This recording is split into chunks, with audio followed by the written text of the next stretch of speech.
objetivos a respeito do assunto que aqui estaremos expondo.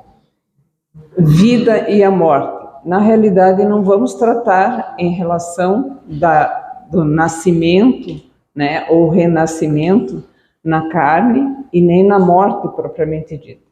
Vamos estar falando justamente entre a vida e a morte, o que nós estamos fazendo aqui. É esse o nosso propósito, e é interessante que a gente observe que, na realidade, quando coloca o objetivo da vida, desde sempre, o ser humano busca a felicidade, a satisfação dos seus desejos, né? E esses desejos, na realidade, não são os que realmente norteiam, muitas vezes, corretamente o indivíduo. Ele vai estar buscando satisfazer as suas vontades, e isso vai fazer com que ele busque nas coisas, né, essa satisfação, em se fartar com uma alimentação, ou estar gozando a vida, tendo os bens que ele vai procurar, desejando o que ele quer e conseguindo. Mas isso traz, na realidade, uma transitoriedade tão grande, porque na medida que ele vai obtendo aquilo que ele tanto almeja, pouco adiante, aquilo já não lhe traz a satisfação que deveria trazer. E, ao mesmo tempo, nessa busca da felicidade, é interessante que nós também, desde que o homem é homem, aqui na Terra e no universo, em seus diferentes graus de evolução, mas desde os primeiros momentos, temos sentimentos que nascemos com eles, são instintivos, e que eles nos trazem várias situações onde não houve uma lição passada de uma pessoa para outra, trazendo esses ensinamentos. Ele se encontra presente dentro do indivíduo. Por exemplo, a existência de Deus. E outro sentimento que é interessante, a imortalidade nossa, que a vida continua. A princípio, vemos, é lógico, sacrifícios, religiões sendo estabelecidas dentro de atuações de satisfação ao Deus como Ele quer ser satisfeito, e, é claro, a evolução acontece, mas o anseio maior dessa busca pela felicidade, trazendo os seus desejos de possuir posses, de estabelecer atuações que o sejam de, vamos dizer, de chamar a atenção das pessoas, de ser de uma posição em que todos o reverenciem. Isso é uma busca enorme das pessoas ao longo dos séculos. E para isso, ele deixa de lado, muitas vezes, essa ressonância desse Deus que o quer trazer para uma vivência feliz, mas de uma felicidade diferenciada. E, na realidade, o que a gente percebe é o distanciamento dos objetivos propriamente ditos da nossa estada aqui na Terra. Nós estamos entre voltar à carne e retornar ao mundo espiritual, efetuando isso inúmeras e contínuas vezes, até que haja a possibilidade de alcançarmos determinados pontos onde jamais haverá necessidade de um retorno à matéria. Mas até que isso aconteça, vai se demorar muito tempo. Mas desde quando essas questões foram trazidas para nós, para que a gente pudesse estar pensando e trazendo essas questões? Durante muito tempo, a gente sabe que se difundiam deuses dos mais diferentes tipos, relacionados muitas vezes a determinadas atuações da natureza ou de incentivo de alguma arte, de alguma ciência e de alguma questão que fizesse esse indivíduo representado numa estátua, numa pessoa, numa imagem, que estaria atuando como um Deus, mas não mais aquele Deus supremo, certo? E isso houve a necessidade de trazer até nós esse conhecimento novamente junto a todos nós. Como sabemos, Jesus é o nosso irmão maior, mestre, ele que é, vamos dizer, o governador da terra, e estabeleceu entre nós a possibilidade de trazer determinados indivíduos com um cabedal de conhecimento maior, com uma condição maior de vida e restabelecer um Deus único. Não mais a questão de deuses governando a nossa maneira de viver e estabelecer a convivência entre todos. Iniciando com a primeira revelação, que a gente já, muitas vezes já foi falado aqui, Moisés, dentro do povo hebreu, que o libertou e que tinha, a princípio, a presença, né, de um único Deus. Só que um Deus cioso, vingativo, com N situações diferentes da que a gente percebe trazidas por Jesus, certo? Jesus, ele veio materializado, né, retornando aqui até nós, tendo a condição de poder estabelecer possibilidades de um entendimento mais dinâmico e profundo da presença divina.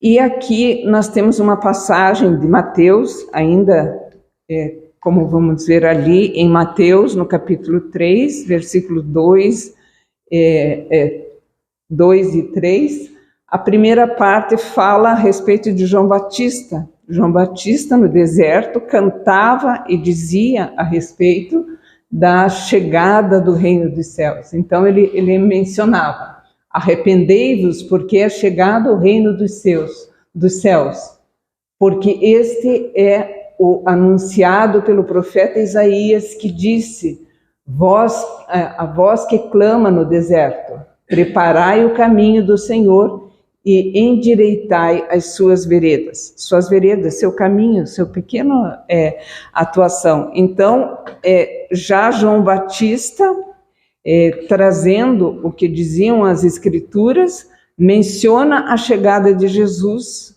que vai cantar para nós um outro Deus que não o de Moisés, cioso, vingativo e com suas dificuldades maiores. E daí, aqui, já no capítulo 3 ainda, né? No capítulo 4, no item 17, desde então começou Jesus a pregar e a dizer: arrependei-vos, porque é chegado o reino dos céus. Na realidade, João Batista, diminuindo a sua exasperação em buscar de trazer esse Deus maior e tentar fazer com que as pessoas se arrependessem e viessem buscar uma melhora íntima, para que daí Jesus pudesse trazer a verdadeira concepção necessária a todos nós, e que ele que canta a necessidade de não só termos ao conhecimento intelectivo, mas outro conhecimento que merece a nossa atuação. Vejamos aqui que dentro dos ensinamentos que Cristo nos trouxe, sem dúvida, a gente vê que Deus é o nosso Pai totalmente diferenciado ao Deus cantado, vingativo, cioso, ainda dentro da própria Bíblia, em vários livros do Antigo Testamento, a presença do Código de Hammurabi, que trazia a vingança, a morte para quem não seguiam os ensinamentos corretamente. Então, aqui Jesus menciona, Deus é nosso Pai. O Pai Nosso, que foi ensinado quando os discípulos pediram, ele constituía ele como Pai. Se ele é Pai, sem dúvida alguma, né, todos nós somos irmãos, e ele menciona, além dessa questão, a imortalidade, né, da vida. Ela não acaba, ela não tem começo nem fim. Uma vez, ela tem um começo quando é criada por Deus, é na sua individualidade, quando estamos espíritos, e que daí vemos, através das reencarnações, a possibilidade, né, de estabelecer uma vida diferenciada dentro dos propósitos aos quais a gente deve estabelecer na vida. Ele mencionava, é preciso nascer de novo. Tantas vezes já foi comentado, Nicodemos, conversando com ele, não entendia o que ele queria ser, mesmo sendo ele um dos professores, né, da sinagoga, de lá, ele não entendia como se podia estabelecer essa questão. Então, Jesus já trouxe esses ensinamentos, mostrando a nós que a vida continua, que ela não se resume em simplesmente a sair do ventre da mãe e depois, ao final de tudo, adentrar, no caso, o mundo espiritual. Ele é um continuar, a vida continua. O que não continua é o nosso corpo, que se deteriora, que sofre a questão do consumo através do tempo. Uma outra questão, ele veio, sem dúvida alguma, trazer dentro das bem-aventuranças, que foi o maior resumo de toda a sua doutrina que ele trouxe a nós, estabelecer o caminho da verdadeira vida. E lá existe, no Sermão da Montanha, essas bem-aventuranças são o resumo de todos os seus ensinamentos e de como a gente deve agir para aquela vereda que João Batista cantava antes, que ela tem que ser bem estabelecida, ou seja, um caminho reto, buscando a melhora individual de cada um. Aqui ele amplia e dá a verdadeira maneira pela qual a gente deve estabelecer esse caminhar. E, por último, e não mais importante, senão o mais importante de tudo, ele não falava uma vez, foram várias e inúmeras vezes ele mencionou a respeito da busca do reino dos céus ou o reino de Deus. E ele mencionou e estabeleceu que esse reino dos céus, na realidade, ele não está em um lugar, ele não é físico, ele é transcendente, ele pertence a nós, está em nós.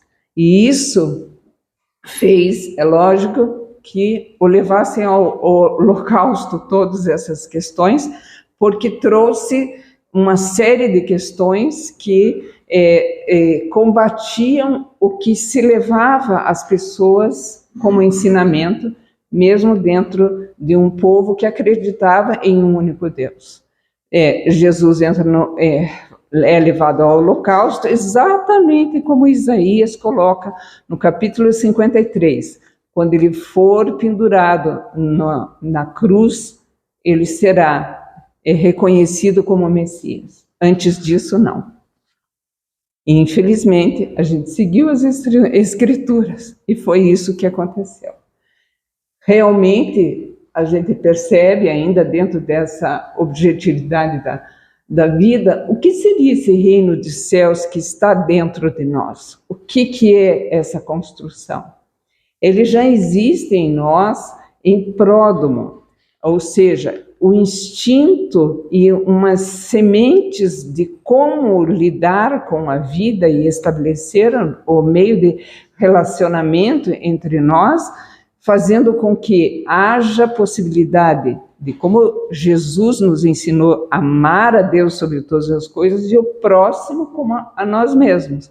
A lei áurea, dizendo, fazei aos outros o que gostariam que nos fizessem. Então, é uma maneira de agir totalmente diferente da que estava sendo cantada anteriormente, certo? Ninguém mais vai agora lutar, matar, guerrear, conquistar. Esse é o propósito de quem ainda quer ter as coisas, e não de quem quer ser um espírito aperfeiçoado e melhorado. E por essa questão, nós vemos que esse reino dos céus, ele nos traz, não é o sol, é a luz, é o brilho, é a luz que eu quis estabelecer e que a gente consegue ver justamente nessa fala, né? Onde aqui, assim resplandeça a vossa luz diante dos olhos. Não é a gente viver com foquinho aqui, em absoluto. É porque nós estaríamos agindo de uma maneira pela qual a nossa alma se tornará mais livre, mais solta e conseguirá traduzir a leveza que ela estará sentindo pela maneira que trata as pessoas. E para que vejam as obras e glorifiquem o vosso Pai que está nos céus. Então, vejam as vossas obras, ou seja, vocês sejam um exemplo frente aos demais, para que haja a possibilidade de se estabelecer esse Pai tão grandioso que está nos céus. Isso também está em Matias, no capítulo 5, item 16. Mas o que é interessante a gente perceber é que o evangelista Mateus, que segundo nos passam, reencarnou aqui no Brasil e efetua ainda do mundo espiritual, não querendo, vamos dizer, se afastar do globo terrestre, atuando veementemente junto a nós, é Bezerra de Menezes.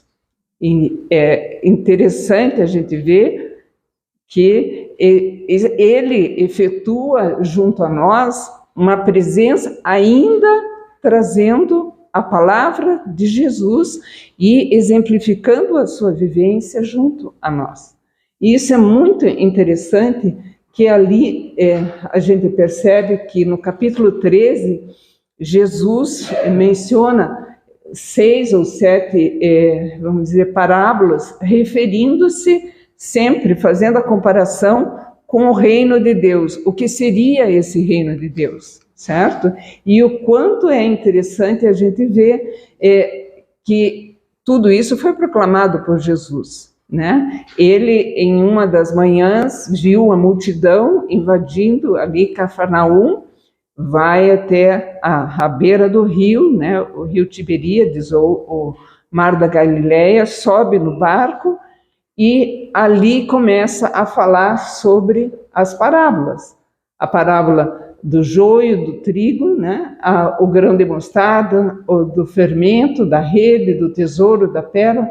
Tudo isso, na realidade, né, ocultando o grande valor que existe e a transcendência desses ensinamentos. Por que falava em parábolas? Porque ele não poderia falar diretamente às pessoas que eles não teriam capacidade de raciocínio. Ele ensinava e repassava, tanto que ele repassa o ensinamento da parábola do joio e do trigo, e também da sementeira, sem que antes, sem que os próprios discípulos de Jesus o entendessem o que significava a própria parábola.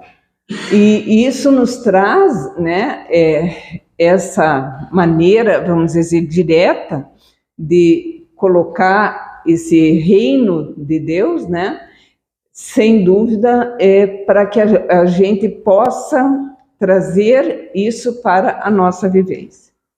E aqui a gente vê na parábola do joio e do trigo o tempo e a convivência. O que seria isso?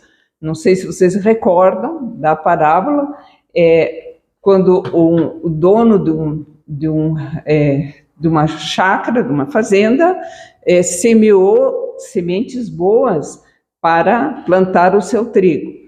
Mas à noite ele foi visitado pelo, digamos, pelo um homem mau que poluiu a sua sementeira com o joio. Depois os seus servos, quando começou a brotar, perceberam que não era só, digamos, o trigo que estava nascendo, o joio estava junto. Perguntaram se eles deveriam arrancar aquele joio. Ele disse, não, deixe que eles juntos permaneçam para que cresçam, e ali a gente tenha verdadeiramente a capacidade de retirar, separar o que é joio e o que é trigo, colocá-lo em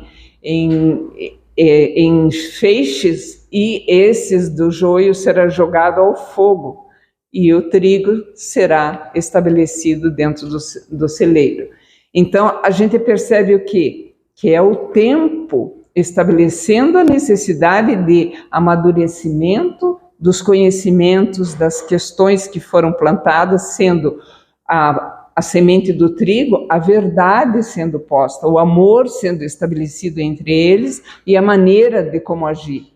Só que, o que aconteceu? Junto foi colocado o joio, que na realidade não traz alimento nenhum, só de uma certa maneira atrapalha o crescimento. E por essa questão, ele pede que aguarde para que haja a possibilidade de não ser arrancado algum trigo junto com o joio ainda pequeno, né? Em relação ao tesouro e a pérola, que seria na realidade a felicidade e a aventura, ele fala, são muito parecidas as duas parábolas, onde uma pessoa encontrou um tesouro e aquilo ela resolveu cavar um buraco e escondeu em um determinado terreno, e depois voltou à sua cidade, vendeu tudo que tinha e foi comprar aquele terreno. A pérola era a mesma questão, só que era um ourives que procurava uma pérola, achou a mais preciosa que ele viu e da mesma forma escondeu-a em uma situação e depois, vendendo tudo, foi comprá-la. Significa o quê? Deixou os valores que não interessavam, amoedados, né, para buscar a essência maior da vida, que era aquilo que ele tanto almejava, para que ele tivesse alegria, a possibilidade de uma vivência estabelecida com amor e com ventura. Então, elas demonstraram a necessidade de transferência de nossos anseios nas buscas dos valores perenes. Era isso que ele queria demonstrar, que não coisas transitórias que se encontram conosco que vão fazer com que haja a possibilidade de a gente se tornar feliz. Em absoluto. A felicidade vai ser encontrada quando aquilo realmente trouxer aquela luz interior, aquela calma, a felicidade plena e verdadeira que a gente deve buscar. E sem dúvida que devemos buscar os valores que irão conosco sempre, em qualquer lugar. São os que a ferrugem e a traça, né, não os destroem. E que a gente realmente tem certeza, será que a gente está sabendo procurar realmente esses valores em nós? Quais são esses valores? Não são mais os valores materiais. São eles necessários? Claro que são. Sem dúvida alguma. Ninguém hoje, em sã consciência, consegue sobreviver e viver, mesmo que modestamente, sem estabelecer o ganho de algo que possa o manter vivo. Mas é claro que existe uma diferença muito grande. Tem os que vivem para só isso estabelecer em sua vida. E a gente percebe no Evangelho essa colocação, a importância da riqueza na vida das pessoas. Ela dá a possibilidade do quê? De ele repassar os benefícios amoedados que ele tem para quem muitas vezes não tem condições nem de ter uma casa para morar, um trabalho para efetuar, ou uma escola, enfim, algo que possa estabelecer o bem-estar e a maneira condigna de viver uma vida mais correta. E, de contrapartida, os que têm vamos dizer, uma quantidade muito exígua de dinheiro, é para que eles usem da disciplina, para que haja condição de estabelecer, dentro de muito esforço e muita vontade, o seu ganho. É claro que a gente assim vê e diz assim, então você está enaltecendo em absoluto. E essas questões são o quê? São colocadas para nós como dificuldades, muitas vezes, que a gente acha que existe essa, mas são aprendizados, porque é uma maneira pela qual, estabelecendo, como esse exemplo que eu peguei da riqueza e da falta das condições amoedadas, o que isto vai trazer de ensinamento para cada uma das pessoas. Uma vai enaltecer o trabalho, ele que talvez anteriormente tenha, vamos dizer, jogado dinheiro fora, extrapolado nas suas atuações junto ao dinheiro e tenha se perdido até em relação a isso. De repente agora, como uma pessoa com menos quantidade de dinheiro, vai ter que estabelecer um ganho através dos seus esforços, né? E é claro que a pessoa mais amoedada, a gente sabe, e foi colocado mesmo no Evangelho, que é um dos pontos mais difíceis, às vezes, em relação à pobreza, ou, vamos dizer, a pessoa com as suas riquezas, abre um campo muito grande de possibilidades de ação ilimitada dentro dessa condição. Mas aí vai a maneira pela qual está se utilizando essa condição que lhe é ofertada agora como vamos dizer, um aprendizado. Como que eu vou usar? Em meu benefício apenas? Ou eu vou estabelecer uma vivência em correlação com quem não possui? E aí está a grande dificuldade de aprendermos a não mais ter o interesse pessoal, o egoísmo, vamos dizer, o orgulho de se manter em uma determinada posição ou de uma quantidade em dinheiro, que isso é transitório. Como a gente mencionou, aquele que jogou fora, né, e que usou em abundância o dinheiro sem ter o valor que se deve dar a ele, vem em uma condição, muitas vezes, diferenciada. E isso faz com que haja o quê? Haja a capacidade de se começar a raciocinar em cima das necessidades nossas, né? E é claro que a gente tem de não mais buscar nas coisas, e sim em nós os valores corretos. Porque a gente sempre brinca, né? Eu brincava até na evangelização, quando estávamos lá, que o caixão não tem gaveta e ele não vai para o mundo espiritual levando nenhum tesouro junto conosco. É o único tesouro que vai, é o que nós somos, né? E esses valores vão conosco. E esses valores que nós devemos buscar são os valores morais, sem dúvida alguma. Além dessa questão, a gente sabe muito bem que quem melhor veio estabelecer a grandiosidade dos ensinos morais que o próprio cristianismo nos trouxe, Jesus Cristo nos trouxe, sem dúvida é a doutrina espírita, porque é o retorno, é o Cristo redivivo, né? É o Consolador prometido que Jesus fez a promessa que iria pedir a Deus que enviasse a nós esse Consolador e que ele ficasse em nós. ficasse em nós dentro da onde?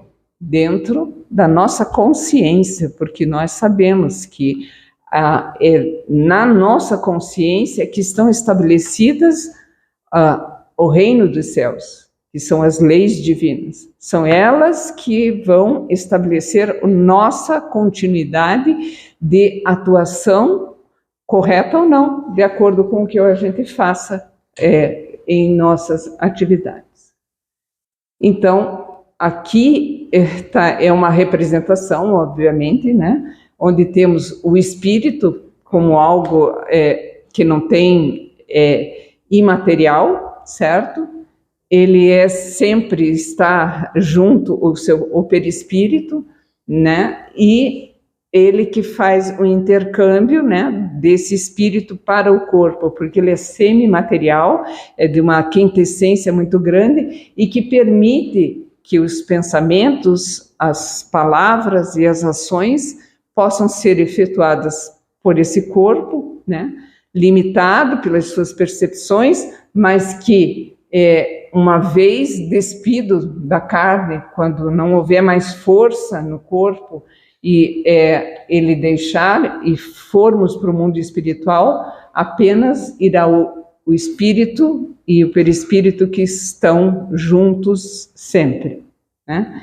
E essa questão é importante, que é no espírito que se encontra a nossa consciência, né? Segundo a concepção, não só filosófica, mas psicológica, enfim, e a própria doutrina já trazendo essa questão importantíssima para que a gente saiba, e que nela é que estão as leis morais. Existe uma divergência em relação se elas estão em pródromo, em semente, ou se elas estão esquecidas.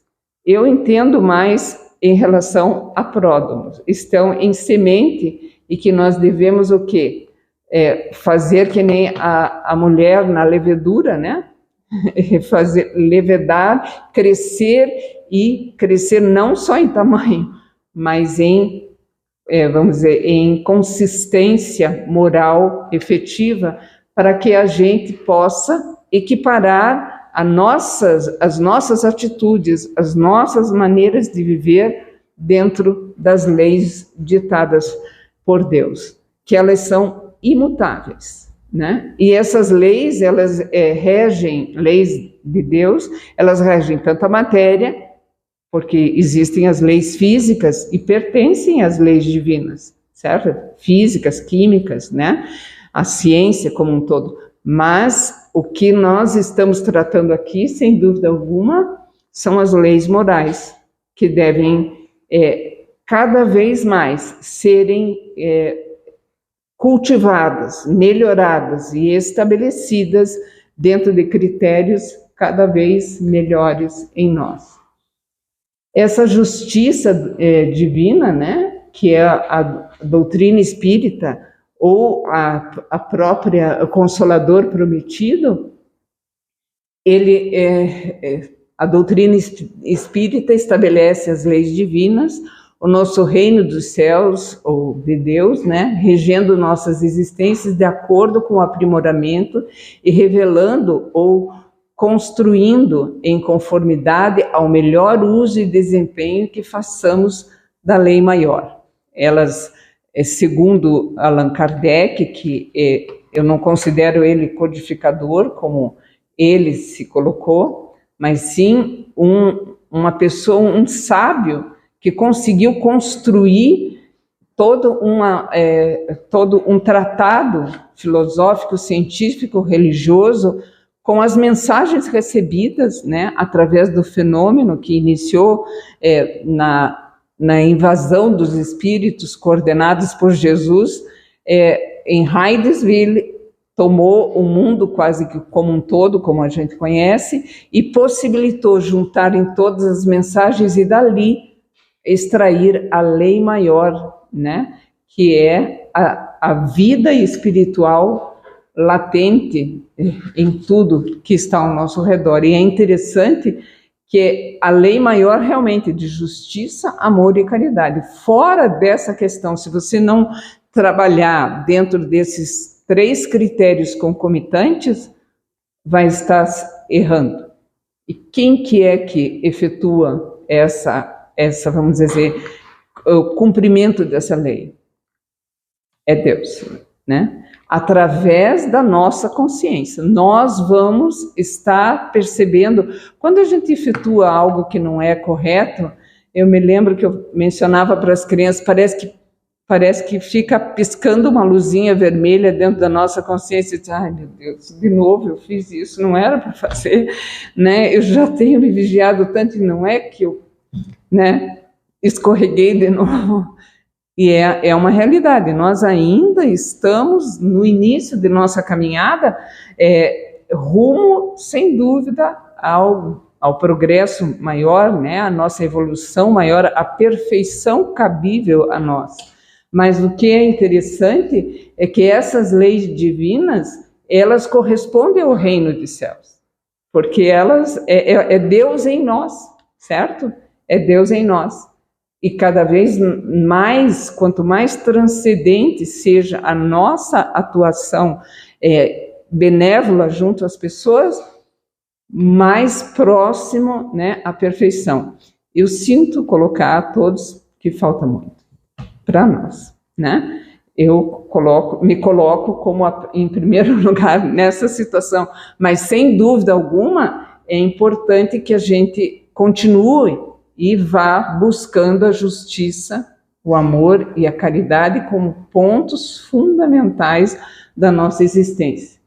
Então, amar a Deus sobre todas as coisas e o próximo como a nós mesmos. É a lei que Jesus trouxe e não deixa de estar contida na grande doutrina espírita, porque é o Cristo redivivo. A moral dele, se pegarmos o Evangelho segundo o Espiritismo, veremos que daquela bem-aventuranças que a gente mencionou inicialmente, e que já sabemos que até Gandhi menciona que se jogasse fora a Bíblia inteira e só sobrasse as bem-aventuranças, estaríamos todos salvos, porque ali está realmente todo o resumo. Dentro do Evangelho segundo o Espiritismo, ele tem 28 capítulos, sendo 19 constantes das bem-aventuranças. Então vejamos que, sem dúvida alguma, é algo muito importante, né? Interessante que, é claro, a lei áurea, né? Não é da Áurea, nossa companheira da casa, mas é a lei de ouro, né? Que é fazer aos outros o que gostariam que nos fizessem, deve ser o ponto fundamental para que a gente saiba estabelecer o que é certo, o que é errado, né? E fazer do bem, né? Seja efetuado no limite das nossas forças. Quando a gente deixa de fazer o bem por qualquer tipo de questão que possa acontecer, ali pode se instalar o mal. E vamos ser responsáveis por esse mal que a gente deixou ali perpetrar. E essas leis devem se fazer presentes em nossos pensamentos, palavras, ações, em todas as áreas, e ações de convivência da humanidade terrestre. Estamos, assim, um pouco afastados dessa condição, principalmente na atualidade, mas será que não é para que eles não estão querendo ver a nossa persistência? Será que não? Aí é que está, a gente começa a se perguntar por que aconteceu o aparecimento desse vírus que nos coloca longe das questões. Voltamos para a família, ótimo, mas deixamos de lado a convivência maior entre as outras pessoas, não estamos testando tão bem a nossa capacidade de nos melhorar. As casas, as igrejas, algumas mantiveram, mas assim, as casas espíritas têm que estar funcionando. Essa relação não é para se abraçar, é para que venhamos trazer os nossos fluidos e venhamos construir tijolinho por tijolinho, fluidicamente a casa, para poder atender a quem mais necessita. Então, é interessante fazermos reuniões online. Foi um avanço enorme, possibilidade de continuar o estudo, mas nós temos de voltar a tornar um pouco mais cheio o salão, não para ouvir o que estamos falando, mas para que a gente possa trazer um pouco do nosso bem aqui para dentro. Quando a gente efetua o bem, nós temos a condição de nos melhorarmos. Então, quanto mais bem a gente faz, melhor a atmosfera fluídica ao nosso redor, porque estaremos mais, vamos dizer, não tão vulneráveis ao assédio de espíritos que queiram nos tornar ainda mais densos, pesados, né, aqui na Terra, mas sim nos dão força, não carregando no colo, nos dão força para que a gente tenha coragem de vencer a nós mesmos. Então, nós temos menos capacidade de erro, se a gente se cuidar e estabelecer como ponto fundamental. Nós vamos seguindo em frente para o melhor. Então, como vencer, né, essa inércia que muitas vezes a gente se coloca em relação ali, Evangelho segundo o Espiritismo, esse ESE, né, a sigla. Então, é se conhecer e efetuar a transformação moral. Isso é tácito, é tão bem difundido, né? Para que a gente possa, o quê? Valorizar as buscas dos valores morais. Onde vão estar esses valores morais? No reino dos céus, na nossa consciência, na nossa capacidade de raciocínio, na nossa vivência comum entre as pessoas. Será extirpado esse egoísmo e orgulho, porque estará desagregado do ser o interesse pessoal. Tem uma questão que se pergunta assim, como que a gente vai conhecer que determinada pessoa ainda não cresceu bastante? Vendo se essa pessoa tem interesse pessoal em tudo que ela faz. Se existe esse temperinho, é porque existe egoísmo e orgulho. E não cresceu, e não evoluiu. E se a gente fizer um autoexame, estamos ainda nessa questão, remando, num barco com várias pessoas remando tudo para o mesmo lado. Então, rodopiando em vez de seguir em frente, né? Com determinação, devotamento, abnegação, persistência, esforço, vontade verdadeira, a gente vence. Como? Com a presença dos bondosos espíritos, a oração presente em nossas vidas, o nosso espírito protetor, que muitas vezes a gente sequer lembra que ele existe. E ele é o maior companheiro que a gente pode ter ao nosso lado. E é interessante que nosso companheiro Pacheco falou em relação a essa questão, é o dever que Lázaro colocou. É o dever que a gente tem de usar a razão, o nosso raciocínio, para que a gente possa estabelecer o que é necessário a ser feito para o nosso crescimento. A gente quer sair da situação que estamos, vamos nos esforçar. É só com essa situação. E aqui eu fiz, isso eu usava na época da evangelização, os degrauzinhos, né, do capítulo 3 do Evangelho segundo o Espiritismo. Santo Agostinho nos remonta os tipos de mundos existentes conforme o seu grau evolutivo das pessoas que ali moram.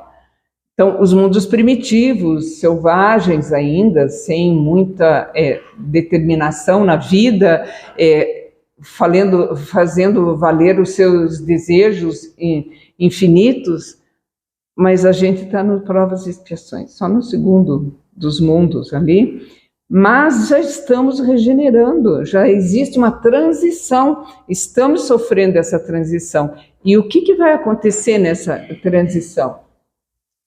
lembra-se quando a gente mencionou a respeito da pesca, que tinha uma rede que foi jogada e foi uma das parábolas a respeito do reino dos céus, né? Que eu não vamos dizer, detalhei, mas quando se joga essa rede, pega-se qualquer tipo de, vamos dizer, de animal marinho ali existente. Pode vir caranguejo, pode vir peixe grande, pequeno, uns que até já estejam meio doentes. E o que se faz? Põe-se para vender dessa forma? Não. Joga-se fora o que não serve, e o que é de bom, que está bom, perfeito, fica. Nós estamos nessa situação para pular para a regeneração. Os que permanecermos, digamos, ainda parados, sem efetuar mudanças, sem buscar o reino dos céus em nós, a gente vai permanecer no mundo de provas e expiações. Que será aqui? Não. Então, vejamos que a gente precisa começar a pensar. E isso não é para, digamos, daqui a muitos séculos, e ainda vai demorar. Já estamos no aqui e agora, nas últimas chances, porque já vem sendo cantada, se a gente pensar, Jesus esteve aqui há 18 séculos, né, atrás. 18 não, quase 20, né?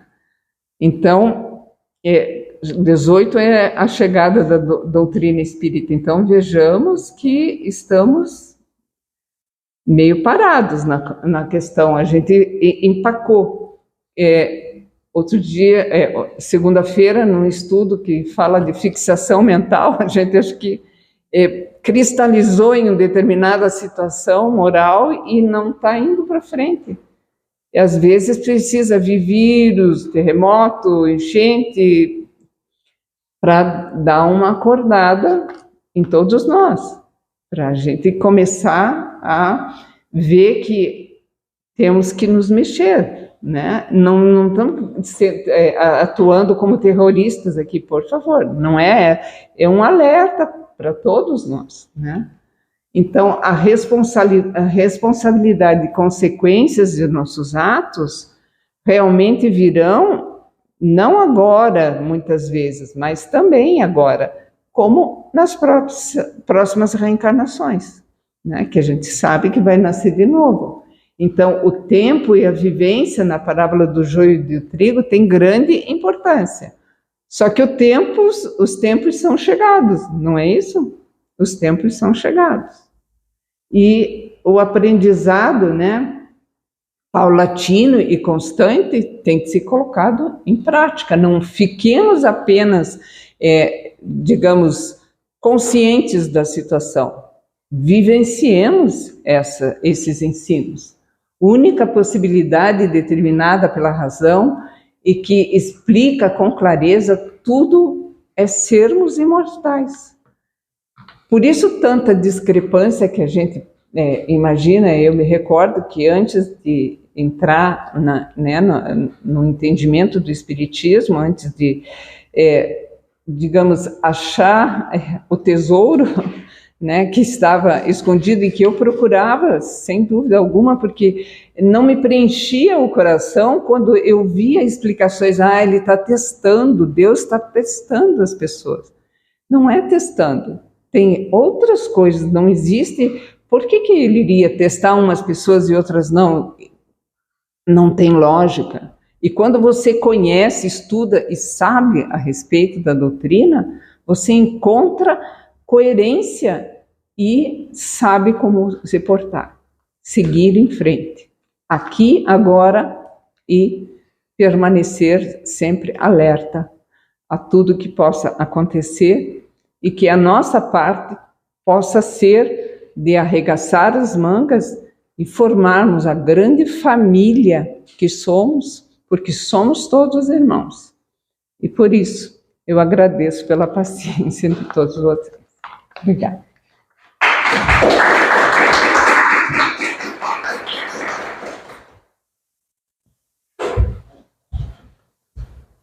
O nosso agradecimento a Rosana pelo trabalho, pela oportunidade que nos dá para refletir, né, sobre esse tema que deve nos preocupar a cada instante, sem dúvida, né? São os passos das nossas vidas em relação ao verdadeiro futuro, né? Muito obrigado, Rosana. Vamos então encerrar a primeira parte dos nossos trabalhos, em seguida passaremos aos passes, e lembrando que os que vão tomar passe serão chamados, pedimos que aguardem sentados nos seus lugares. Vamos então agradecer a Deus, nosso Pai, pela oportunidade da palestra da noite, pelo estudo que fizemos, pela oportunidade de refletir sobre esse tema que faz parte dos nossos dias, da nossa vida, ao longo da existência espiritual. É um tema que não se restringe a uma reencarnação, porque as leis de Deus, evidentemente, se estendem ao longo de toda a vida do espírito e não do homem encarnado. Daí a grandeza dessas leis perfeitas que nos orientam, nos esclarecem e nos possibilitam as condições do aprendizado e do crescimento espiritual. Rogamos ao Pai a sua assistência sobre todos nós. Rogamos a assistência do Mestre Jesus para aqueles irmãos que se encontram em dificuldades, que porventura tragamos em nossas preocupações. Rogamos pelos irmãos que nesse momento atravessam suas dores, nesses momentos de tantas dificuldades, Senhor, de pandemia, de guerras, de desastres naturais, como que provas para todos nós, para superarmos as nossas dificuldades e buscarmos entender as razões da nossa existência e a melhor maneira de fazermos desta oportunidade da existência um mundo cada vez melhor, Senhor. Rogamos a assistência de Jesus no retorno aos nossos lares, aos nossos familiares, e que Ele possa permanecer em nossos corações, hoje e sempre. Que assim seja, Senhor.